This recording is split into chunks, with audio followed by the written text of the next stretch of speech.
Someone sent me this video. I didn't know that this happened. This was recent, but Cornel West had an interview recently, and this took place in Columbia, South Carolina, and they sent it to me because they knew I went to University of South Carolina. So they were like, "Did you know that Cornel West interviewed with Richland County Library in Columbia, South Carolina?" And I was like, "No, I didn't know that." And this was recent. So of course I watched the interview. But he said some things in this interview about Obama that I want everybody to hear, because I sincerely hope that if you are watching me for the first time, I really want this to like wake people up as to why we need to stop voting in the duopoly. He's talked about Barack Obama before, but this goes a little bit deeper, especially in reference to the housing crisis that happened in 2008. I want you to hear what he has to say. So give me just a second. 36. And it's so funny too, because I actually used to go to Richland Library. I know exactly where that's at.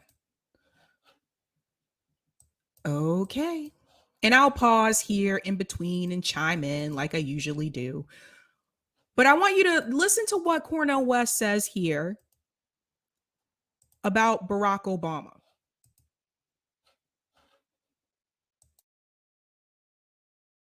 Critic, because I'm critical of the system that you'll be ahead of. And I make a distinction between Black success and Black greatness. I have a biblical conception of greatness. He or she is greatest among you will be your servant to serve the least of these. What do you do for the poor? What do you do for the prisoner? And so forth and so on. Mm-hmm. And so when he won, and I saw he had these economic advisors tied to Wall Street, when he had the meeting in March in 2009, 2 months after he won, and said, "I stand between you and the pitchforks." So what he told Wall Street executives, 13 of them, "I stand between you and the pitchforks. Don't worry, I will protect you. I'm on your side." How many Wall Street gangsters went to jail? 0. Mm-hmm. All the crimes they committed, insider trading, market manipulation, fraudulent activity, predatory lender, not one goes to jail. You let my brother Jamal or sister Letitia get caught. I'm right here in Harlem. You can see all over my wall. You let them get caught. They go to jail year after year after year. So no matter what color the president is, a Black face is the head of U.S. empire, a Black face in the White House. Beautiful for success. I want to chime in here for just a second, because this is a very good point. So Cornel West mentions how Barack Obama protected the banks, protected Wall Street during the 2008 housing crisis, but has no problem with letting Black kids, Black people in Harlem go to prison. Doesn't fight to protect and save them, or didn't fight to protect and save them, but fought with all of his might to make sure that Wall Street and that the bankers would be protected and would not go to jail. And I want to be very clear. All of those people should have been in jail. All of them. All the Wall Street, the bankers, all of them that were involved in that crisis should have been arrested. They are criminals. What they did was criminal activity. And Barack Obama did everything that he could to protect them. And all of these American people lost their houses, lost their homes, became homeless. And Barack Obama did nothing to help those people. That is a problem. And no matter how many people I tell this to today, people will still defend Barack Obama. After what I just said to you, why in the hell would you still defend him? This is what happens when people become obsessed with the politician's identity and they lose focus on what they've actually done as a politician. And that has happened oftentimes with Barack Obama. I see it happening with Kamala Harris. You can't just focus on the fact that, oh, it's a Black person in a high position. And Cornel West refers to that as Black faces in high places. And that doesn't mean that they are always there to help Black people. There is a documentary on Amazon Prime. It is called The Con. It is about the housing crisis that happened in '08. I believe it's 4 or 5 episodes, very detailed. They interview the victims, and yes, I'm going to call them victims. They interview the victims that lost their homes, or excuse me, had their homes stolen from them. Because when you watch that documentary and you see all the details of what the banks did, how they changed the names, how they were forging documents, they were signing people's signature on documents that they did not sign. That is illegal. And none of them went to jail for it. None of them. I'm going to go back into the video. Now the question is, will they be great? And when he did things for poor and working people and so forth, I would applaud it. And when he wouldn't, if he's dropping drones on innocent folk in Somalia and Pakistan, I said, no, those are war crimes, brother. Well, I got a Nobel Peace Prize. Hey, Sam Cooke, Sly Stone, Curtis Mayfield don't have a Grammy. Milli Vanilli got 2. I'm not impressed with what kind of prizes people got. I look at the world through the lens of the cross.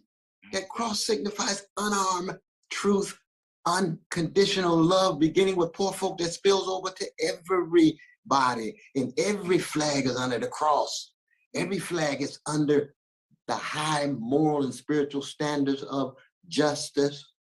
Justice is what love looks like in public, of democracy, allowing persons to have their voices heard in public life such that they can shape the destiny of their own society.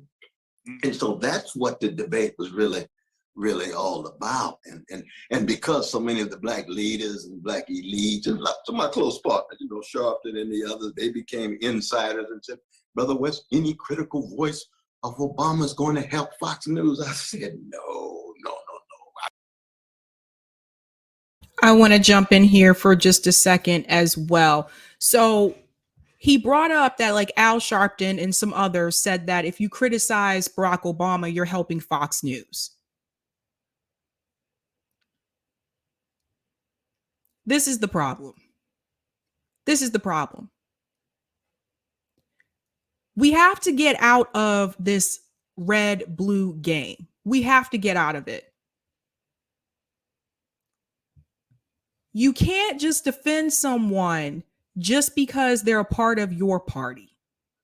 You can't just defend someone just because they're the same race as you. When people do wrong, you need to call them out on it. You need to say, listen, he did this. This is wrong. But what someone like Al Sharpton will do, in reference to what Cornel West is saying, Al Sharpton will go on MSNBC and CNN and he'll make excuses for what Barack Obama did. Watch him. He does it multiple times. He's making excuses for Joe Biden, making excuses for Kamala Harris, just because they're a part of the same party. And that's not right. And if criticizing Barack Obama means a plus for Fox News, what does that tell you about our mainstream media? What does that tell you about the media? That's just crazy, right? Because regardless if you're Fox News or you're MSNBC, if the sitting president at that time is behaving inappropriately, is screwing over the American people and helping out the banks, regardless if you're Fox News or MSNBC or CNN, all of you should call it out. But that's not what happens. That's the problem with mainstream media. There's too many people sitting at these anchor desks, reading from a script. I have no script. There's nothing in front of me. There's nothing behind me. Reading from a script, reading a narrative that is written by the show's producers. The producers are writing the narrative that the network approves of. So whose opinion and whose voice are you really getting here? Just something to think about. I'm going to go back in.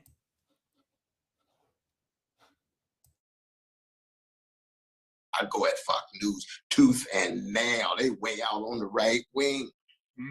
But that became an excuse not to fight for where's the policy in terms of the new Jim Crow. After 7.5 years, you got a little meeting with prison. I taught in prison for 41 years. Right. That to me should have been very important issue. We got a black president. We got so many of our black brothers and sisters locked into the mass incarceration regime. Not a whole lot of movement. There was some talk about drug policy and so forth. Right. We put a lot of pressure. Right. But that was the nature of the debate, really. And if you end up with a black president and Wall Street walks away breakdancing with billions and billions and billions of dollars of profit, and homeowners are still left dangling, the black middle class loses 58% of our wealth because we lost our homes. Our homes are primarily the source of our wealth for the black middle class. Then under a black president, under a black president, you got a Black Lives Matter movement because the police shooting us down, and you haven't made that a major priority. We got to be honest about this. Now, it's right. So what happened when Obama was running for president? They convinced Americans that we could have the first black president. Let's put him in. And a lot of people fell for it. I fell for it. A lot of my friends fell for it. And so, yes, we ended up with a black president who didn't do anything to help black people. He bent over backwards for Wall Street. He bent over backwards for corporations. Hell, you had Black Lives Matter. That movement started under a black president.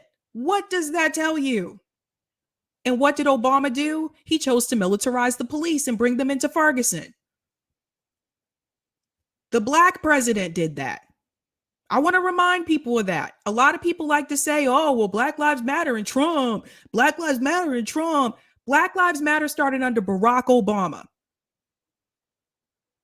And he responded with a militarized police force. At that point, to me, that was when I realized that Barack Obama was also pro-police, just like the Republicans were. Barack Obama wasn't any different when it came to the police state.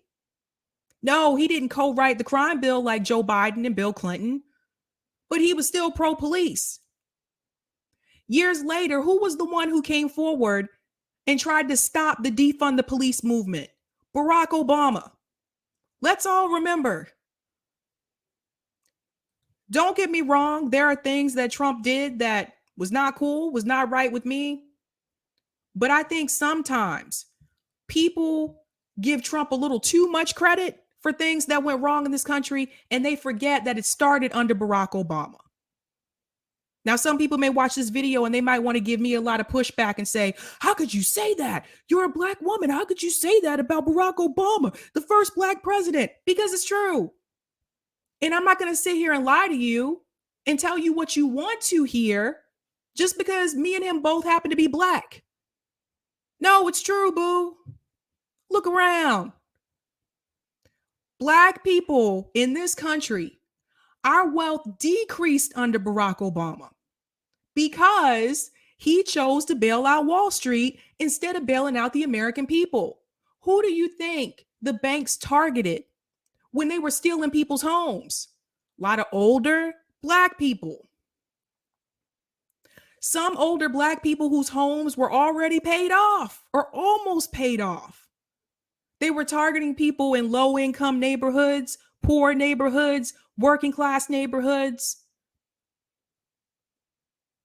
And Barack Obama lied.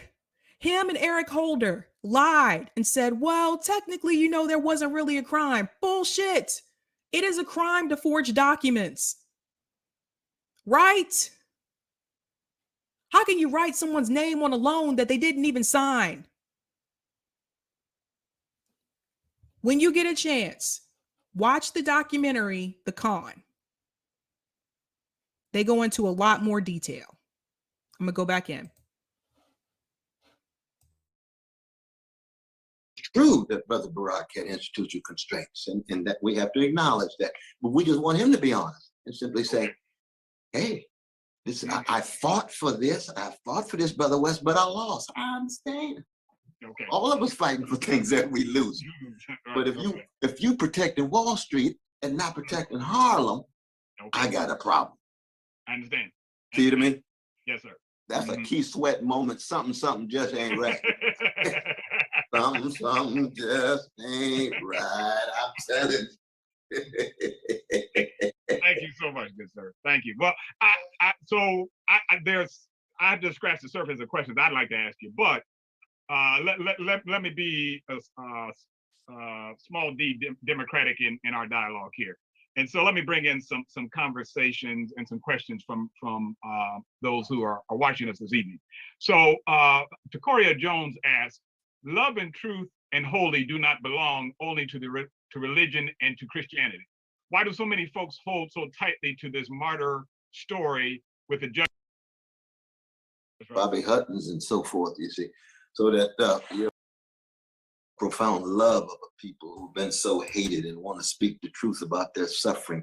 You got to get ready to get criminalized. You got to get ready to be misunderstood, misconstrued. You got to get ready to get incarcerated or assassinated.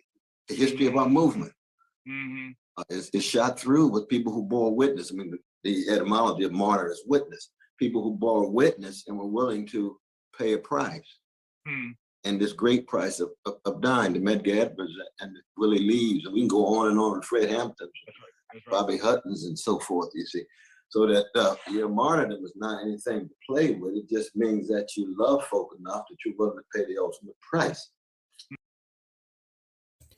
And I think that's what we're missing right now. When I think about civil rights leaders from the past, people who have fought for movements in this country,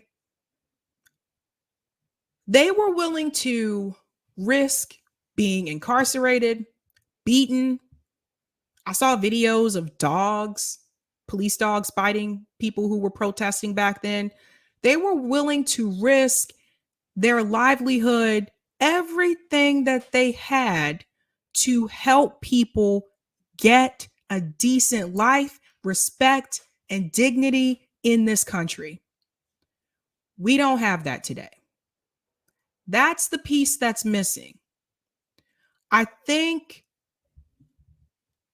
the problem that has come along is that somewhere along the way, after the civil rights movement, I say going into the 80s is probably when this happened, if I remember correctly. Neoliberalism took hold of the activist community. Neoliberalism took hold of the Black community. And all that fight, all that fire and passion, it just seemed to die.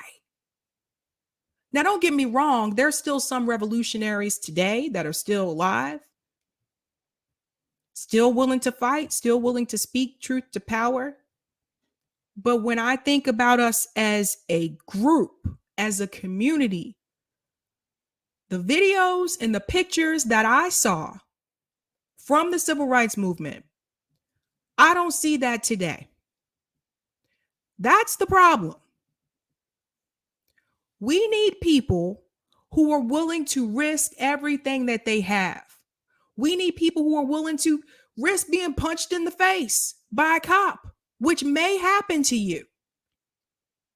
The way that people rose up after the George Floyd murder, all of those protests that didn't just happen in the United States, but happened across the world. We need that. But this time, we needed to push back against the people who are in power. We needed to push back against Joe Biden. We needed to push back against Congress, to push back against the Senate. We need another Occupy Wall Street 3 times over. That's what we need. And unfortunately, what really broke my heart was that after Trump lost and Joe Biden won, most people went home. They made it a political issue. They made it a red-blue issue. That was a human rights issue. And so to see all these protesters think that the problem was solved because Trump lost, that broke my heart, because that was when I realized that most people still don't really get it. When you see someone like Joe Biden tell you during the State of the Union address that he's going to fund the police more. And he bragged about it, by the way. That should have woken everyone up. Because both Republicans and Democrats are pro-police. Even some of the civil rights movement activists who you see now in politics or who you see on MSNBC, Al Sharpton, Jim Clyburn. Yes, he was a civil rights activist. Not doing much civil rights now. They have been bought and paid for, and they go along with the establishment. Go visit Jim Clyburn's district in South Carolina and see how things are working out for people in his district. Take a look at what he has, and then take a look at what they have. But they'll still continue to vote for him because they've been conditioned, they've been brainwashed, and they've been told you have to vote blue no matter who. Have to vote for the lesser of two evils. What if all those people in his district just rose up and decided to push back on Jim Clyburn? What if everybody in his district said, we're not voting for you unless we get reparations? See, I say things like this today, and people will tell you, oh, that's too radical. That's too extreme. It wasn't extreme back during the civil rights movement. Look at all the things they fought for. They had sit-ins, protests. There were the bus boycotts. They had the Freedom Riders. They had a complete mobile activist community across this country. We need that. And for the people who keep telling you, you have to do this because otherwise the Republicans win, I want you to know that even when the Democrats win, we still lose. I want everyone to understand, even when the Republicans win, we lose. When the Democrats win, we still lose. And that's something I just want everyone to understand. Everyone. I think I have a super chat I need to go to. Thank you so much for this, Steve. Obama's mother had many ties to the CIA. Research it. I believe it was all set up in advance. Yes. Speaking of which, Cynthia McKinney will be here tomorrow at 7 p.m. Eastern Standard Time. She had a lot to say about Obama last time she was here. I still have so many more questions for her. So definitely catch me with that because that's going to be fire. She's very knowledgeable. Thank you so much for the super chat, Troy. My grandpa said, never believe it until you see it. And when you see it, only half believe it. Thank you for that. Well said. So this is why I keep talking about the class issue, because that's the one thing that all of us, most of us for the most part, have in common. They don't want us to talk about that. That's why they keep us divided between red and blue. That's the point. I think there's one more part of this video I do want to show. Pause my little mic. When you talking about your beloved grandmother, before we started, God bless her, you know what I mean? But you know, and I know, somebody messed with grandma. See, I'm a Christian, not a pacifist. You see it? They're going to have to come through some serious fight. Will that make me a martyr for grandma? Yes. Okay. More Californians kill each other with knives and Canadians kill each other with anything. You see, that shows that the role of violence is just much less in Canada. Now, Canada got its own problems. We used to be indigenous peoples and others, but it shows that we are a violent folk. And availability to guns and the standing army that's over against the military army, the army of civilians with guns, is something that's part of our national identity. I don't think it's ever going to go away, but we do have to have very deep commitments to minimizing violent conflict, minimizing violent resolution of conflict. And that's very much an issue of culture, and that's an issue of education, and it's an issue of example. But that's Yeah, that's a good point. That was another part I wanted you guys to hear about America being a violent country. And he's making the comparison with Canada. And he said Canada has its own problems too. But when it comes to the violent issue, we are one of the most violent countries on the planet. And I think part of that has to do with the history of this country. Look at how this country started. I don't want to say started because there were already indigenous people here, but you had Europeans come over and just take their land away from them, then bring over Africans, make them slaves. So when Europeans came over to colonize the United States, what became the United States, it was all built on violence. This is all we know. If you think about it, this is all we know. And that's sad. It's unfortunate.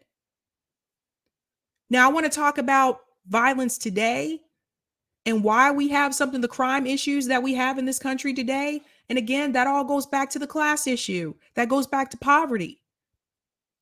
Because most crime is linked to poverty. So instead of trying to give the police more money to fix the crime issue, you got to go back to step one and you need to fix the poverty issue. If you fix the poverty issue, the crime issue goes down. Now, what are some ways that they could do that? Give everybody a living wage. Hell, increase the minimum wage. They don't even want to do that. 2022, people still making $7.25 an hour, while gas is like $6.50, depending on where you live right now. They don't even want to do that. Give everybody health care. Guarantee housing for everybody. Don't want to do those things either. Cancel student loan debt. Don't want to do that either. Give everybody paid parental leave. Oh no, we can't do that. It's too expensive. That's what they say, right? It's too expensive. But they have no problem sending billions and millions of dollars over to Ukraine. They can go help out people in another country, but they don't have money to help out people right here in the United States. When we ask them for money, when we ask them for benefits, to increase benefits to help people in this country, we're given the same story every time. We don't have the money and it's too expensive. Now, that came from Republicans and that came from Democrats. Joe Biden told you himself, I can't do Medicare for all. It's too expensive and we can't afford it. Well, you magically seem to get money to give to people in Ukraine. Think about what that money could have done for people here in the United States. There's a lot of hypocrisy going on here, man. I hope people are really waking up, really paying attention to what's really happening. I'm watching the homeless issue increase. It's getting worse. They're not trying to fix that. Instead of trying to fix the poverty issue, they just want to arrest those people and put them in jail. Why? Decriminalize all drugs, all of them. What someone else puts in their body is really none of my business. And it shouldn't be any of yours either. That's just another reason for them to continue to give the police more money. You guys see the connection? If you believe that drugs should be decriminalized, then you should be for defunding the police. Because most of the time, that is what police are doing. They are arresting people for drugs. So if you decriminalize the drugs, you take the funds away from the cops. They only solve 0.02 crimes. What the hell are they doing all day? Think about that. When's the last time you heard of a police officer solving a crime? Where's all these missing kids? Did they find them? No. I get heated about that. I'm sorry. I get heated about that when we start talking about the police issue, because I want people to make the connection. Please make the connection. But you have to fix the poverty issue. And that's something that I want you to realize that it didn't matter if we had a Republican or a Democrat in office. It didn't matter if we had a white person or a black person in office. That is one issue that has not been touched. And I don't see anybody trying to fix it. And there's a reason for that. They want to keep the wealth concentrated at the top. They really don't want people in poverty to get out of poverty. They have to have someone to exploit. That's how capitalism works. They let those people get out. Oh, I have nobody to use and abuse. Might have to share my profits. Might have to give people health insurance. Hell, I might have to give people a vacation. Fuck. That's the problem. Too many greedy people. I want you to pay close attention to what's going on, what the billionaires and the millionaires are doing in this country. They're kind of trying to keep quiet about it, but I'm here to let you know what's really happening. We need to focus on the fact that you got people like Bill Gates who's buying up farmland and stealing people's water. Let's talk about that. Let's talk about why Mark Zuckerberg is buying land in Hawaii. What are they planning for?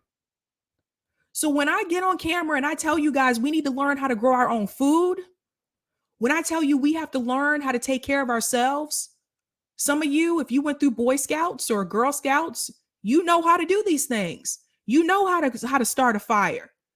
You know how to build shelter if you need to. Most people don't, boo. And when things get worse, and things will get worse in this country in reference to the economy, we think we've seen the rough part of it now. This is nothing. It will get worse. And when you look around and you realize that somebody took all the food and someone took all the water, we have no one to blame but the people at the top, because they're the ones that have the money. They're the ones that have the resources. And if you think that they're going to share their water with us, that they're going to share their food with us, you are sadly mistaken. They will leave us to die. They do not care. They have showed you multiple times who they really are and what they are about. They don't even want to give us health care. You think they're going to give us food? We have to tell everybody this. We have to wake people up.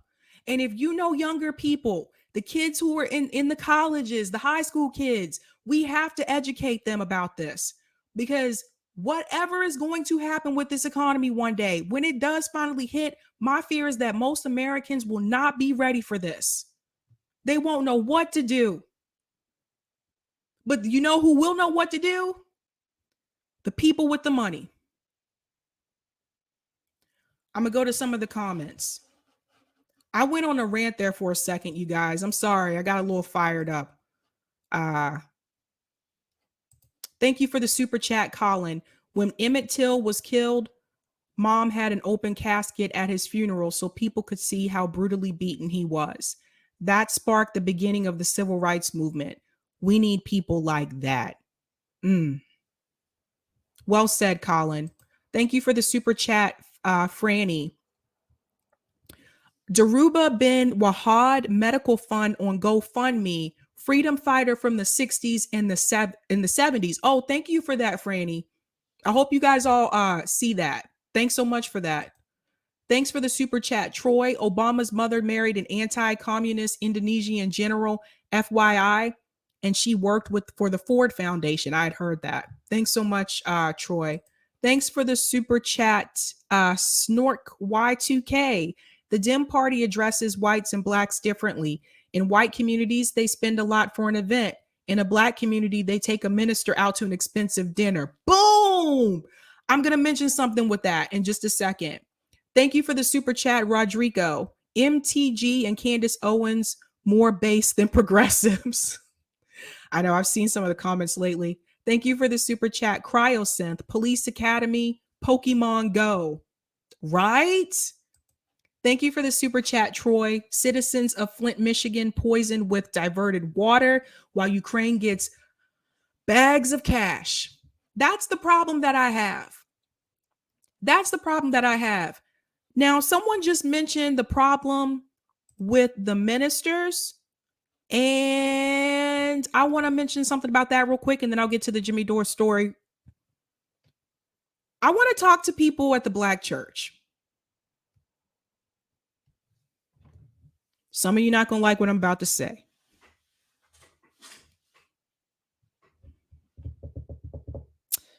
Look, I understand that in order for churches to thrive, I understand people need to donate money to the church. I get that. But one of the things that used to bother me when I went to church when I was little seemed like to me there would be people in the congregation that were struggling financially, and they were made to feel bad, feel guilty if they didn't have money to give tithes that Sunday. That's not right. Meanwhile, the pastor driving around with fancy rims on his car. The pastor got a big house. They got nice clothes to wear to church on Sunday. But the people in the congregation are broke. That's not right. You have some of these Black pastors, and I mean this with best intent. I'm not trying to be mean, but I got to keep it real. These politicians come to town. They take the minister out to dinner. The minister comes back to the church, tells the congregation they need to donate to the politician. I'm not sure how that's helping the church. How does that help the community? Now, some churches do raise money for community. Some do. Not many of the ones I've been to. You have people like TD Jakes. They have these mega churches. But some of the people in the congregation are broke. Where's the money going? Instead of telling your congregation to donate money to that politician, why don't you do some type of mutual aid and raise money for the people in the community? What? That's what churches used to be about. That's how it used to be. You help the people in the congregation. You don't help to give the pastor a nicer house. You don't help to give the pastor a nice car. You're supposed to help the people in the congregation. A lot of these churches, some of the Black churches, the mega churches, they've turned Christianity into a celebrity. Some of them too busy with getting all these book deals, want to be on TV. If it's supposed to be about God and community, what happened to the community part? It seemed like to me, all the wealth is going to the pastor. What? Didn't mean to call you out there. But some of you, if you've been to those churches, you know exactly what I'm talking about. You know exactly what I'm talking about. How are you going to make the people in the congregation feel guilty because they can't donate money that Sunday because they got bills to pay? Well, you got to take that up with the Lord because God don't like that. No, the preacher don't like that. He wants your money. I'm not one of those people that believes that you have to go to church to be religious. You can read the Bible at home. Nowadays, you have so many churches on television, you really don't have to physically get up and go to a church. Now, some people want to do that, and I understand that. But people should not be made to feel guilty because they don't have the money. We're going to do a whole, you know what? We're going to do a whole other segment. On that one day, I think, on RBN. Because part of the reason why you have so many African Americans that are stuck in the Democratic Party that won't leave the duopoly is because of the message that's coming from the Black church. A lot of these politicians, a lot of the Black politicians, they connected with fraternities, sororities, and they're connected with the Black church. Where do you think Jim Clyburn gets most of his votes from?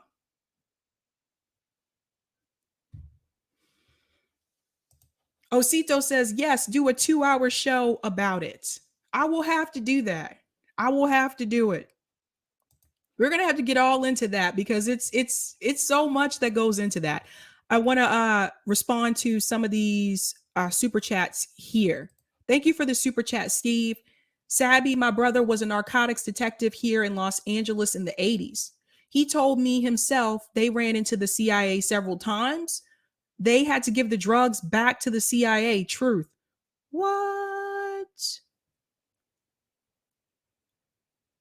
Steve, join call in. We might have to have a chat one day. Thanks for the super chat, author. Salty Sabby is the best Sabby. Go. Oh, thank you, author. Thank you for the super chat. Kid, Obama stopped NBA players from striking. He didn't do that to help Black folks, but to help billionaires and corporations. Why? Yep. People think we forget. I didn't forget. I remember.